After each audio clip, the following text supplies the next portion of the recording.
जय माता दी।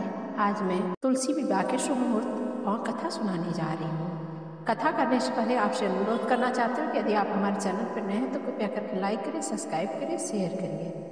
तुलसी विवाह हर कार्तिक मास के शुक्ल पक्ष एकादशी की तिथि को मनाया जाता है। कुछ लोग द्वादशी तिथि को भी मनाते हैं। इसे पाप से मुक्ति पाने के लिए भी यह व्रत किया जाता है। यह त्यौहार कार्तिक मास में शुक्ल पक्ष के 11वें दिन मनाया जाता है। इसे प्रबोधिनी एकादशी या उदय उठनी एकादशी भी कहते हैं। इस दिन भगवान विष्णु के विग्रह स्वरूप शालिग्राम और देवी तुलसी माता का विवाह संपन्न किया जाता है। इस साल एकादशी तिथि की शुरुआत मंगलवार को हो रहा है, जो कि 12 नवंबर को शाम 4:04 से अगले 13 नवंबर को 1:01 तक रहेगा, जो कि उदया तिथि के अनुसार 13 नवंबर को तुलसी विवाह संपन्न किया जाएगा। या तो 4 बजे के बाद 5 बजे से 7 बजे तक आप कर सकते हैं, क्योंकि इस बीच में जब रात हो जाए तब करना चाहिए, क्योंकि मंगलवार के दिन सिंदूर बंधन हमारे हिंदू धर्म में ही होता।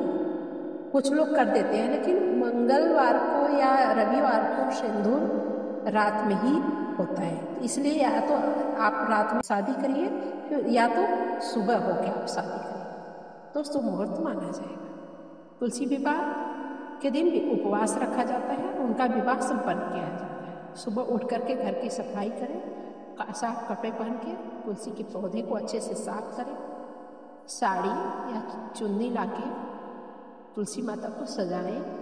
गन्ने का या चाहे बांस की जो लकड़ी होती है हरी वाली, उसे काट करके मंडप बनाया जाता है। तुलसी के पौधे में भगवान विष्णु जी की या शालिग्राम, जो काले वाले शालिग्राम होते हैं, उनकी प्रतिमा ले आकर के, उनकी मूर्ति ले आकर के, या किसी के पास लड्डू गोपाल है उनको ले आकर के स्थापित किया जाता है। फिर तुलसी पहले तो जल चढ़ाएं, गंगा जल चढ़ाएं, फिर दूध चढ़ाएं, घी शक्कर आपके पास जो भी है यथाशक्ति।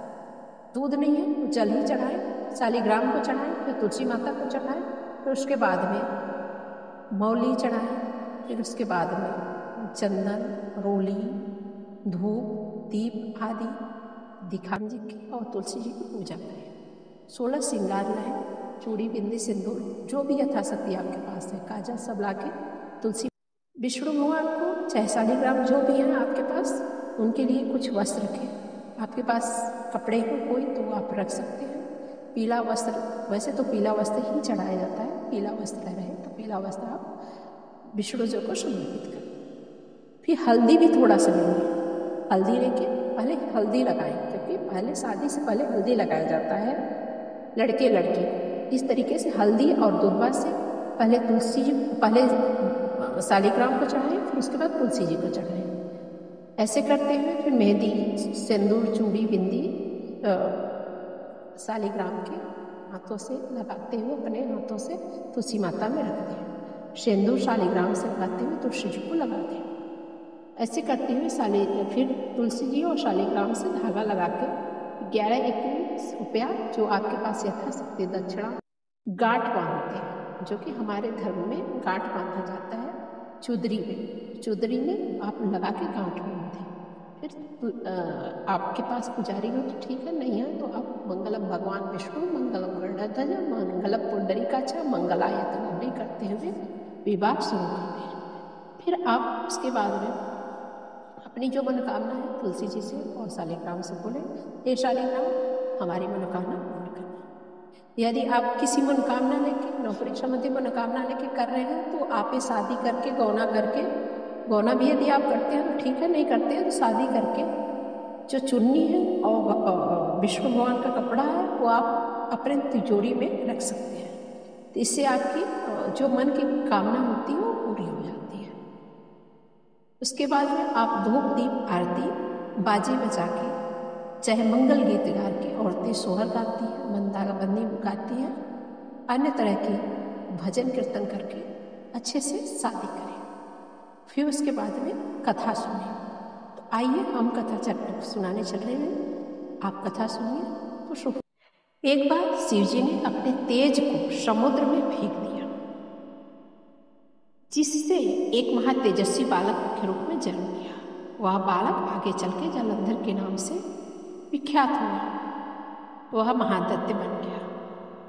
इसकी राजधानी जालंधर नगरी में थी। दैत्यराज कालनेमी की कन्या विद्या का विवाह जालंधर के साथ हुआ। जालंधर बहुत महाराक्षस था। वह अपनी सत्ता के मन में चूर रहता था और लक्ष्मी को पाने के लिए युद्ध किया, परंतु समुद्र से ही उत्पन्न होने के कारण माता लक्ष्मी ने उसे अपने भाई के रूप में स्वीकार किया। वहां से पराजित होकर वह देवी पार्वती को पाने की लालसा से कैलाश पर्वत पर गया। भगवान देवादिदेव शिव का भी रूप धर करके माता पार्वती के समीप गया, परंतु माँ ने अपनी योग बल से उसे पहचान लिया तथा वहां से अंतर्ध्यान हो गई। देवी पार्वती ने क्रोध में होकर के सारा वृतांत भगवान विष्णु को सुनाया। जालंधर की पत्नी वृंदा अत्यंत पतिव्रता थी। उसकी पतिव्रता धर्म की शक्ति से जालंधर न तो मारा जाता था न ही पराजित होता था। इसलिए जालंधर का नाश करने के लिए वृंदा के पतिव्रत को धर्म को भंग करना बहुत आवश्यक था। इसी कारण भगवान विष्णु ऋषि का वेश धारण कर वन में जाके पहुंचे। वहां वृंदा अकेली भ्रमण कर रही थी। भगवान के साथ दो मायावी राक्षस भी थे, जिन्हें देखकर वृंदा भयभीत। ऋषि ने वृंदा के सामने दोनों को उसकी शक्ति देख करके वृंदा ने कैलाश पर्वत पर महादेव के साथ युद्ध कर रहे अपने पति जालंधर के बारे में पूछा। ऋषि ने अपने माया के जाल से बानर प्रकट किए। एक बानर के हाथ में जालंधर का सिर था तथा दूसरे के हाथ में धड़। अपने पति की यह दशा देख करके वृंदा मूर्छित होकर के गिर गई। होश पर आने पर ऋषि रूपी भगवान से विनती की वह उसके पति को जीवित करे। भगवान ने अपनी माया से पुनः जालंधर का सिर धड़ से जोड़ दिया, परंतु स्वयं भी वह उसी शरीर में प्रवेश कर गए। वृंदा को इस छल का तनिक भी आभास नहीं हुआ। जालंधर बने भगवान के साथ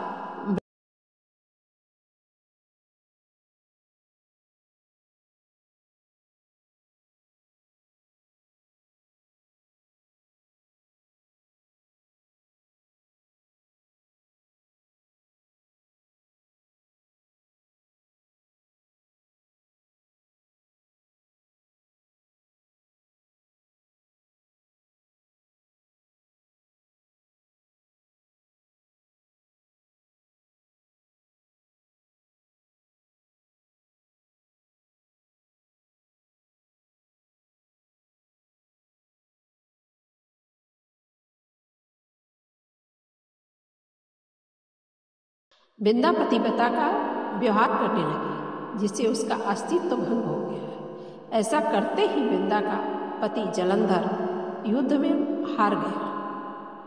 इस सारी लीला का जब वृंदा को पता चला तो उसने क्रोध में होकर के विष्णु को हृदयहीन शिला होने का श्राप दे दिया। अपने भक्त के श्राप को भगवान ने स्वीकार किया और शालिग्राम पत्थर बन गए। शिष्ट के पालनकर्ता के पत्थर बन जाने से ब्रह्मांड में असंतुलन की स्थिति बन गई। यह देखकर सभी देवी देवताओं ने वृंदा से प्रार्थना की कि वह भगवान विष्णु को श्राप मुक्त कर दे। वृंदा ने भगवान विष्णु को श्राप मुक्त कर स्वयं आत्मदाह कर लिया। जहाँ वृंदा भस्म हुई वहाँ तुलसी का पौधा उग गया। भगवान विष्णु ने वृंदा से कहा, हे वृंदा, तुम अपने अस्तित्व के कारण मुझे लक्ष्मी से भी अधिक प्रिय हो गए। अब तुम तुलसी के रूप में सदा मेरे साथ रहोगे। तब से हर साल कार्तिक मास की देवउठनी एकादशी का दिन तुलसी विवाह के रूप में मनाया जाता है। जो मनुष्य भी मेरे शालिग्राम स्वरूप के साथ तुलसी का विवाह करेगा, उसे इस लोक और परलोक में विपुल यश का प्राप्ति होगी। उसी दैत्य जालंधर की यह भूमि जालंधर नाम से विख्यात है। सती वृंदा का मंदिर मोहल्ला कोट किशनचंद में स्थित है। कहते हैं कि इस स्थान पर एक प्राचीन गुफा भी थी जो सीधा हरिद्वार तक जाती थी। सच्चे मन से 40 दिन तक सती वृंदा देवी के मंदिर में पूजा करने से सभी मनोकामना पूर्ण होती है। जिस घर में तुलसी का पौधा होती है वहाँ यम के दूत भी असमय नहीं जा सकते। मृत्यु के समय उसके प्राण मंजरी रहित तुलसी और गंगा जलमुख में रख कर निकले तो पापों से मुक्ति मिल जाती है। तुलसी का लकड़ी जिस मुर्दे पर रख दिया जाता है और वह जलता है तो वैकुंठ की प्राप्ति होती है। जो मनुष्य तुलसी और आंवले की छाया में अपने पितरों का साध करता है उसके पितर मोक्ष को प्राप्त कर लेते हैं। अब आप यह चालीसा पढ़ें। तुलसी महारानी नमो नमो हटगी पटरानी नमो नमो। बामन बरुआ वेद कुदारी जोत जात के रचे क्यारे साढ़ तोषा कुआ काड़े सावन तोषा दुद्दू पाते भादो तोषा बाहरी भोरी क्वार में तोषा कन्या क्वारे काते तोषा रचे पाही आनी बिदामो खमगड़ाई मानिक रस चाई अजन बाजे अत्तुर बाजे तुलसी मात पढ़े से सिंधुर मैं तुस कोशिला एरन तुलसा केन पिता तुर केन महतारी मेघ बाबा धरती माता किश ब्याहे सुमर कंता माघ मास में फूले राई सब सत मिल करे सगाई फागुन मास में चलल हुआ शुगर डाल झरगई पात तुलसी मात गंगा से राम जसकस गंगा मारे हिलोरा तुलसी लोटे किश के कोरा जिन्न कहते पुत्र कल्याण जिन्न सुनते गंगा नहाना काहे को जन्म दियो रघुनंदन श्रमपति क्यों न दिए दलाला खाने को गंगा नहाने को भंग चढ़ाई को तुरंग उड़ाई को दुसाला प्राण पुराण सुहागे सुंदर बोध कलावत सुंदर वाला। फिर आरती करें। मैं तो से पूछेला ए रंग तुलसा केन पिता तर केन महतारी केकर हो तुम प्राण प्यारे। फिर जलधर पिता धरती महतारी ठाकुर जी के प्राण प्यारे ठाकुर जी के प्राण धारी। ऐसा करते हुए आरती करके आप पल्लू पसार के श्री कृष्ण जी से माता तुलसी जी से प्रार्थना करें, हे तुलसी माता आप हमारे घर में सदा विराजमान रहो। मैं जब जन्म लूँ तो भी आप साथ में रहो, जब मृत्यु तो भी आप साथ रहें। ऐसा करते हुए सीख टेके तो सुफल की प्राप्ति होगी। ओम हर हर महादेव।